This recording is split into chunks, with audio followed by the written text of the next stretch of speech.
Much like its protagonist, Spider-Man Across the Spider-Verse can feel the weight of expectation upon it.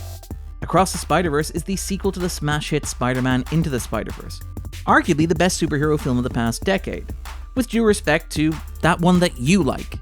Yes, you who's listening right now. Across the Spider-Verse focuses on Miles Morales, the teenage Spider-Man who assumed the mantle after the death of his universe's Peter Parker. Now 15 years old, Miles finds himself at a crossroads, ready to leave the safety of the family home and venture out into the wider universe.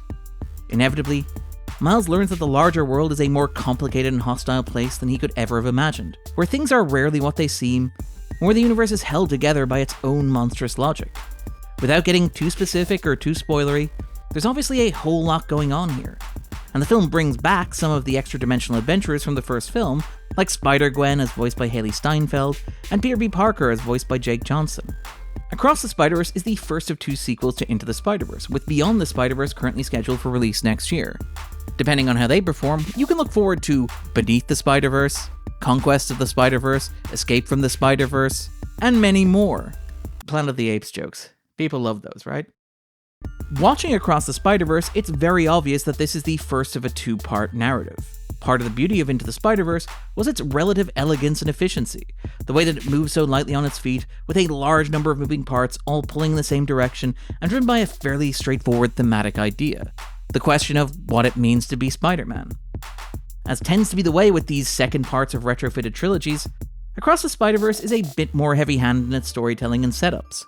There's a lot of ground being covered here, with the obvious intention that it will pay off for moviegoers next year. This isn't necessarily a problem. Indeed, the film's narrative scope and ambition are breathtaking. But it does mean that it isn't quite as graceful in its storytelling as the original was. This feels like half of a 5-hour movie. Still, Across the Spider-Verse is a bold piece of work, one of the more interesting superhero films of the past few years.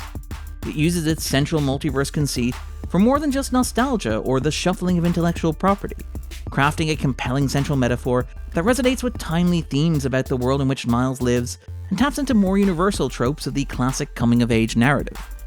Across the Spider-Verse asks what it means to be a superhero, and also what it means to imagine alternative or better worlds.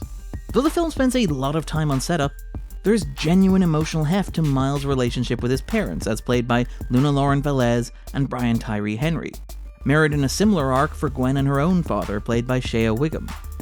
Visually, Across the Spider-Verse is stunning. The movie is a cinematic sugar rush, a celebration of animation as an art form unto itself, and a love letter to comic books as a medium.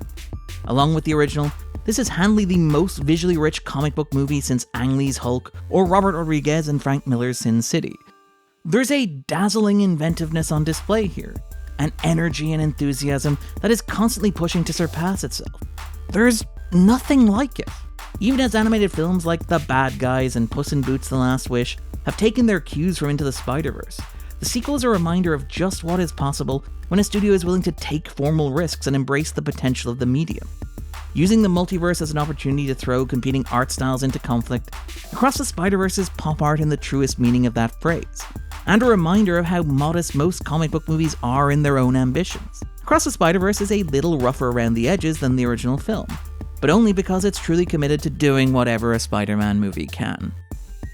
Spider-Man Across the Spider-Verse is releasing exclusively in theaters on Friday, 2nd June.